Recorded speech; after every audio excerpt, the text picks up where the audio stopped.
магична сцена за Ивана Павлаковиќ. Здраво, Ивана. Здраво, добре најдов. Ти ми кажа дека сме се снимале пред 15 на години. Па 2014 година, 2014 А мене тоа ми се чинеше како пред 2 години да сме го снимале. Да, како вчера да беше. Да. Тоа знаеш зашто е така? Зашто ти си вечно млада, ти и по 50 години кога ќе се снимаме ќе изгледаш вака, како девојчето. Фала ти. Една од ретките глумици кои што може во исто време да биде и бебе, и девојче, и девојка, и жена, и баба. Таква трансформација можеш да го направиш, ти имам видено во повеќе од овие улоги. Фала ти многу, бидејќи ова за мене најголемиот комплимент, бидејќи сметам дека основната работа на секој глумец е да биде камелеон на некој начин и да може се да изигри, да не се плаши од задачата која што ќе му биде дадена во секој нов процес. И од Бога има даено, тука има. Добро. Ако има. Се што било најдобро тука се сконцентрирало кај тебе. Глумици имаме многу и многу талентирани глумици имаме во Македонија и цело поднебје некако ни е глумачко талентирано, и машки и женски имаме прекрасни актери. Дури има толку многу прекрасни што можеби на режисерите им е тешко кого да го одберат, дали се работи за глума, дали за серија, некоја дали за филм, дали за театар. И има многу голема конкуренција и во таа конкуренција треба навистина да го покажеш најдоброто кога имаш дадено можност. Не често ги добивате тие можности и затоа секој од вас можеби е специфичен на свој начин да се бори со тоа да биде допадлив и да го видат што е можно повеќе режисери, управата на театрот, па да биде дел од тој даден театар или од дадената представа. Колку беше тешко да се изоди тој пат во твојот случај? И тешко и лесно. Во моментите додека не бев вработена во институција, бидејќи јас се вработив пред скоро 2 години во драмски театар, дипломирав 2014 година и јас имав огромна среќа да почнам да работам од 2 година на факултет. И од тогаш не престанав и сам имав еден период кај што не работев, ама тоа беше периодот на ковидот каде што буквално се беше замрано. Што никој не работеш? Да. Гледано од оваа дистанца, сметам дека можеби добро тоа што не сум била вработена толку време, бидејќи мене лично ми беше потребно да можам да пливам во различни ансамбли, за да видам каде јас најдобро ќе се осеќам. Така да, можеби мојот пат е потрнлив, но сметам дека е поисправен, бидејќи јас не верувам, например, во инстант успех. Тоа е како, имам една теорија дека купуваш инстант супа од маркет за 30 динари, ја правиш 5 минути, и сега ја јадеш добро ти, ама тоа е моментално. Ама ако идеш на пазар, така ќе се потрудиш, прво вложуваш напор за да отидеш до тој пазар, потоа имаш разменуваш енергија заедно со продавачите, ги купуваш продуктите, дома седнуваш, ја правиш таа супа, чекаш 2 часа, ја јадеш, ама ти е супер после тоа и не осеќаш мачнина во желудникот. Е така ми е и за театарот и за улогите. Затоа маш ти вика најубаво готви жена. Таа вика се што ќе направи тоа идеално.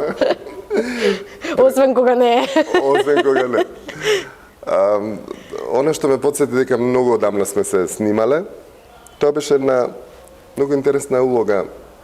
Студентка беше тогаш, се уште ти? Не, само што дипломирав. Само што, ми беше втора улога реално, ама прва во драмски театар. Прва во драмски.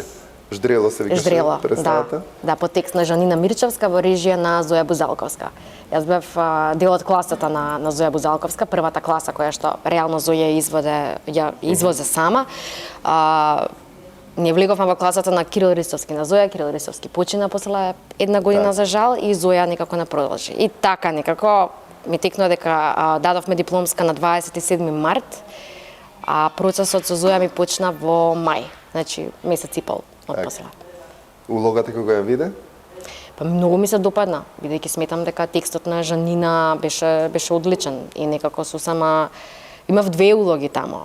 Улогата на малечката, девојчето и улогата на кокошката. Да, кога се уживав. Да, и едната и другата беа совршени направени. Да, ма тоа ми беше баш така некоја прва поголема улога и нормално е дека секогаш ќе ја памтам. На малечката не ти ја ни памтам улогата. Но на кокошката ќе ја памтам за цел живот улогата, затоа што и така те викам по таа улога. Кокошката, ми текнува, многу се смеевме тогаш. Да, многу се смеевме за кокошката и навистина и од кога и да те видам, прва асоциација ми е кокошката. Таа улога, точно. Тоа ми е чудно некогаш и ние публиката се поврзува со некоја улога или со дел од улогата на некоја представа и ја памети години по некоја реплика или по нешто. Така е. Си имаме омилени некои улоги, таа твојата ми е една од поомилените улоги кои што ќе ги памтам долго. Па драго ми. И некако многу брзо, јас мислев тоа дека било пред 2 години, а ти ми кажуваш тоа пред 11 години било. Пред 11 години. Многу време е пројдено од тогаш. Многу време е пројдено, а можеби сме остареле, можеби не знам. Не сме остареле. Не сме остареле. Никако. Нема давање. Нема. Имаше среќа првите улоги да не ти се во Македонија, да речем, патуваше со првата улога? Првата улога беше многу интересно. Јас бев во втора година, прва година и втора година ние не смееме да работиме. Тоа е правило некој на факултетот за драмски уметности кај нас. И во тој период ми текна дека ми се јави, правеше кастинг Александар Поповски, баш овде во овој простор, стариот МНТ. И знам дека дојдов на кастинг за една од улогите во животот на Молиер, но бидејќи бев втора година на факултет, не смеев да играм. Интересното што се случи година дена подоцна, една од колешките која што играше Нина Дејан, знам дека работеше во театар комедија, во исто време беа на турнеја. И во трета година факултет ми се јави повторно Ацо и ме покани да бидам дел од животот на Молиер за потребите на таа турнеја како алтернација за улогата на Арманда Бежар. И ја бев многу исплашана, пошто имав некои си 2 недели да се спремам. И за мене беше она фасцинантно, ми текна дека доаѓаше Никола Ристановски на факултет, ме зимаше, ме носеше до МНТ да пробуваме со Емил Рубен заедно на сцена. И мене беше она, мислам дека срцето ќе ми излеташе од возбуда. И првата представа мене реално ми беше во Народно позориште во Белград. Во Белград. Да, и го памтам Никола што ми кажа. Вечерта ми рече века, не се секирај, на ништо нема ти текнува, освен на аплауз и на светла. И тоа е жива вистина. Тоа е жива вистина. Браво. Или онака баш ми беше некако незаборавно, бидејќи баш таму ми се случи првата представа. Трета година на факултет, да. Во Образен болен има еден главен лик, така. Болниот, и сите други се епизоди. Толку добри епизоди имаше направено, толку добри мали улоги. И најбитно е она пак што го кажав на почетокот, кога ќе ти се даде шансата да ја искористиш, па макар улогата била и едно појавување 5 реплики, ако навистина си добар актер, тоа ќе го направиш многу добро и тогаш веќе вратите ќе ти бидат широко отворени за понатамошната работа што ја имаш. Така што сигурно си ги отворила широм вратите после првите улоги кои што ги имаш направено. После тоа ти се редеа многу улоги. Да. Многу гостувања, многу проекти. Кој би ги одвоила нешто посебно што ти остави некој впечаток во тие години? Многу се, ама морам да издвојам точно 2 соработки. Едната ми е со Слободан Унковски.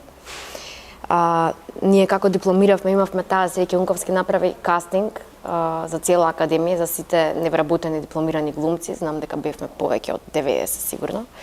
Направи еден кастинг на кој што одбра 7 луѓе, 7 актери, 3 женски, 4 машки, и некако влеговме во трупата на театарот Навигаторот Светко во кинокултура. Так. Сам кинокултура, дојде отпосла, бидејќи ние нашата прва представа Слунград на духови ја игравме во Музеот на Холокаустот овде, да. Но колку убава представа беше и колку бевте добри? Многу, мислам дека изигравме скоро 50. Имавме, мислам дека скоро 50 изvedби. И она што е најбитното и што за секојаш ќе ми остане омилено таа соработка е заедничката енергија и искрената желба и верба во тоа што го правиме.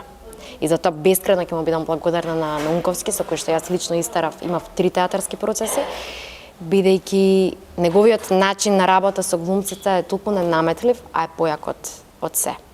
И он има едно многу интересно, ќе прашаш и како сега ова? Не знам. Ево тоа не знам, има се, има еден цел свет позади тоа. Така да, за таа соработка, посебно представата Слунград на духови, И сите колеги кои што бевме дел од таа представа ми е едно посебно и можеби најдраго искуство кое што сум го имала. И понатаму да продолжив многу соработувам ден денес и со Нела Витошевиќ. И со Нела, например, Нела ми е поблиска генерацијски како режисер.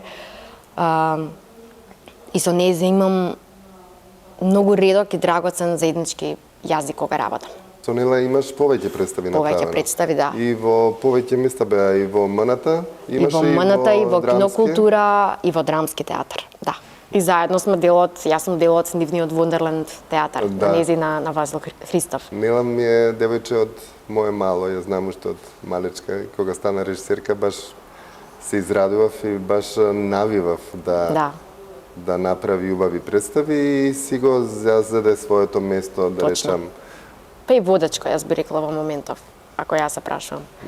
Нела е многу добар режисер и многу убави представи прави, кои што се на некој начин блиски до публиката. Публиката може да си ги најде сите своји слабости и мани, гледачот во представите и во улогите што ги работи Нела како режисера. Сигурно таа претходно си ги одбира текстовите кои што можат на тој начин да допрат до публиката. Така што се тие трогателно потресни, да речам, представи кои што публиката својата мака или мана ја гледа на сцена и дали е полесно или е потешко, тоа се знаат самите. Да. Колку вам како актери ви е тешко да ги глумите тие представи каде што треба да се соголиш ти или да прикажуваш трагедии кои што не се случуваат секојдневно? Нема лесно и тешко, но се разбира дека е многу поинаку кога раскажуваш нечија приказна. Јас конкретно со Нела работевме како продукција на Македонскиот народен театар и Вондерленд театар, направивме една представа која се викаше Работи за кои не зборуваме. И во таа представа ние собиравме, добивме анонимни писма, направивме една анкета и да бидам искрена, кога ја објавивме таа анкета, мислевме дека ќе се пријават 20 на луѓе. Ние добивме преку 100 писма од луѓе, од машки, од женски и јас нема никогаш да заборавам колку бев потресена кога ги читав тие сведоштва на луѓето. Нормално не може да влезат сите поради драматуршката поставеност. Викторија Рангелова ја правеше, не беше драматург во тој процес и во таа представа, покрај тоа што ги читавме, односно ги оживувавме искуствата непријатни, за жал, на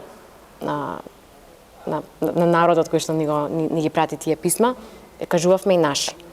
И сега да, многу е различно кога се соголуваш дополнително на сцена, ама по мене некако ми е секојаш можеби повозбудливо кога сум во кондурите на другиот. Да. Полесно ти оди така, потешко е кога за себе зборуваш. Па да, се разбира, бидејќи вака некако на друг начин ми е мојата имагинација, не знам, мојот внатрешен свет многу подобро работи кога сум во чевлите на другиот. Има неколку представи, и не само Нела, и други режисери работат на тој принцип, каде што кажуваш нешто свое. Некогаш, гледајќи ги, иако знам дека кажуваат за себе, мислам дека не е тоа што го кажуваат или по емоциите што ги искажуваат, мислам дека или не е тоа вистина или ја видоизменуваат вистината. Да. Некако ги осеќаш како да го кажуваат, а да не е од нивната душа тоа директно излезено. Кај вас актерите во таа представа се гледаше точно дека тоа се ваши работи кои што ги кажувате и сведоци на тоа што да, и наши лични приказни. Точно. Не се лесни тие представи да се гледат. Да. И не е пожелно да се гледат многу често такви представи, но во секој случај треба да ги има и треба да знаеме дека во театарот одиме за нешто да измениме, нешто да се смени, пошто театарот е некој што треба да е движечка и носечка сила во општеството и да се коригира се она што не чини да почнува од театарот. Апсолутно. Например, мене ми требаше да направам дистанца. Ева, јас бев дел од таа представа, ама после некој период, искрено не посакува во блиска иднина ми се случи таква представа. Бидејќи сметам дека и тоа е здраво да направиш една дистанца од материјата која што работиш и некако да се тргнеш на страна за нешто друго. Работеше цело време напоредно и во Петко. Да. Тоа е еден формат кој што е многу гледлив и кој што публиката многу го сака, посебно младата публика. Точно. Имавте и новогодишни, како забавни концерти. Годинава тоа не го работите? Јас одамна веќе не сум дел од Петко, може би од 2020 година, значи веќе 5 години како повеќе не сум дел од таа продукција тамо која што го прави, но без разлика на се, мислам тие луѓе ми се мене многу драги, јас со нив соработував 8 години и снимавме, имавме одлични сезони, одлични концерти, представи за деца и навистина ми е нешто многу драго и ми е искрено и чест што сум била дел од таква квалитетна програма намената за децата. Таму исто беше девојче? Да, па сите сме таму. Сите сте таму девојчиња. А и такви сте кога ќе ве прашам колку години имате тие девојчињата што ги гледаме на Петко, која има 40, која 35, која 32? Да. Нема ни едно девојче, а всушност изгледате сите и се однесувате и личите на девојчиња. Точно. Така некако до пред 5 години, бидејќи јас некако усетив, јас имам некое правило, ќе сметам дека нешто е веќе постигнато, дека човек треба да прекина да го прави и дека треба да им се отвора шанса на многу помлади генерации, како што мене во тој момент ми била дадена таа шанса. Не би сакала нешто мене да ме презасити, па јас да си станам досадна сама на себе, бидејќи секогаш сакам да имам некој нов предизвик. Помина низ неколку такви, да речам, серии, во моментов работиш исто на слично нешто, во еден серијал, не знам дали смееме да откриваме. Па мислам дека уште не. Уште не смееме да откриеме. Уште не, да. Но во секој случај ќе биде многу. Ама ова е на пример нешто многу различно што го правам до сега. Не сум влегла да се во ваков серијал, односно ваков проект до сега, да. Ајде ќе почекаме уште некој месец тоа да излезе. Точно. Вработувањето во Драмски се случи пред 2 години отприлика и од тогаш, како и до тогаш, ти беше дел од неколку представи во Драмски театар, и од тогаш почнуваат да се редат и званични представи кои што ти се на репертоарот во Драмски театар како вработена актерка. Да. Како е чувството како вработена кога глумеше или како невработена кога глумеше? Леле, исто е. Сега можеби само усакам па и дупло поголема одговорност некако. Бидејќи, знаете, има од повозрастни колеги, ќе се вработите и после тоа сите се заборавате. Не. Кај мене па некако обратно функционира, тоа можам лично да го кажам, а верувам дека така и за останатите колеги кои што бевме при мене, бидејќи сметам дека влего исклучително талентирани луѓе на тој кастинг во Драмски театар. Многу талентирани и сите ги сакам и сите се добри актери. А треба да се случува и тоа често, затоа што секоја промена наеднаш да се донесат млади актери е здрава. Здрава е и за театарот, здрава е и за актерите, здрава е и по старата генерација на актери сигурно се чувствуваат многу подобро кога имаат нова енергија, нова сила. Точно. Секој се заситува од секого доколку нема нешто помладо да го освежи сето тоа. И убава спојка е направена во сите представи кои што се направени од кога дојдовте. Има спојка и млади и повозрастни колеги, да. Дури и во Болва Вуво, иако е концепирана да биде како за помладите, сепак има и некои повозрастни актери кои што се дел од вашата представа. Ова представа е наменета за младите и навистина вие сте оние кои што ја прават представата. Твојата улога во Болва Вуво, ако ја читаш драматуршки или ако ја гледаш на останатите представи, всушност нема ништо ни да видиш, пошто нема ни да постоиш. Нема такова. Нема улога. Значи, од ништо е направено нешто благодарение на, да речем повторно, режисерот тука, но благодарение на актерот кој што си ја направи таа улога да стане од ништо нешто. И тие улоги се најсладки, кога немаш, реално, кога не можеш да направиш ништо, затоа што немаш текст, не можеш ништо да направиш нешто што е навистина она што ќе остани долго после представата да се раскажува за таа улога. Да, многу ми е драго што го слушам ова, бидејќи да, тукму така како што кажавте, таа улога, кога се има да се чита драмата, нема ништо. Бидејќи е функција лика тоа. Тоа е функција лик некако и имаше буквално мислам дека едва 10 реплики. И сега сум мина етчика многу. И викаш чекај сега? Не може така. Како други век имате ден? Не може така. А јас шо имам тука? Се шала, мислам, шала на страна, навистина нема големи мали улоги. има само начин на кој што ти ќе ја изиграш улогата и ќе ја представиш на публиката. Во овој процес јас сум бескрајно благодарна што Синиша Ефтимов беше толку отворен и толку сакаше да соработува и да ме пушти некако слободно да пливам во материјата, што на крај ето го резултатот кој што го видовте. Бидејќи буквално немав никаква стега од негова страна. Како ти дојде улогата да ја направиш? Не знам ни сама. Кога ти никна? Колку време ја читаше и ја чекаше? На читачки проби реално ми некако дојде никна во мене, што се вика жабецот ми заигра у стомак на читачки проби, некаде пред да излеземе на мизансцен. Така. И сега начинот на кој што јас зборам во представата всушност е начинот на кој што јас се зезам со една моја драга пријателка. Така? Да. И некако ми текна дека ја сум така го замислив карактерот. И кога ќе тргне, доволно е стварно само еден хин да имаш и понатаму да почне да те вози приказната и да почнеш да работиш на неа. Супер. Да. Некојаш буквално е преку ноќ излагуваат улогите што ги спремаме. Кога заврши првата премиера, како се чувствуваше? Убаво. Убаво? Лично убаво, да. Да. Кога ти е поубаво, на предпремиера или на премиера? Предпремиера, премиери не сакам. Да. Премиерите ми се многу вештачка. Вештачка и испумпана работа. Као да, треба да пројде, па доаѓа протокол, па од тој протокол не доаѓаат од 40 карти ќе дојдат 20, постануваат празни места, а искрената публика која што сака да не види не може да добие билет плюс. Па ние тука се малјакаме за плюс карта, па им кажуваме на драгите луѓе, ако има место, чекајте пред театар, што е малце така несериозно и тоа е нешто што мора да се промени, бидејќи премиерата според мене треба да се прави за глумците. Така. За актерите да може да ги поканат своите блиски, драги пријатели, фамилија, колеги.